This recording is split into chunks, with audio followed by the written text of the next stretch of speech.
కళ్ళకున్న కాటుక చూడు, కట్టుకున్న చీరను చూడు, అస్తమాను నన్నే చూడయ్యో నా బంగారు కొండ, అంత దూరం ఉంటే ఎట్టయ్యో.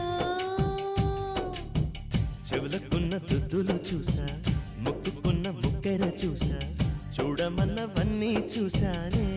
నా పువ్వుల దండ చూపకుండా ఎన్నో దాచావే.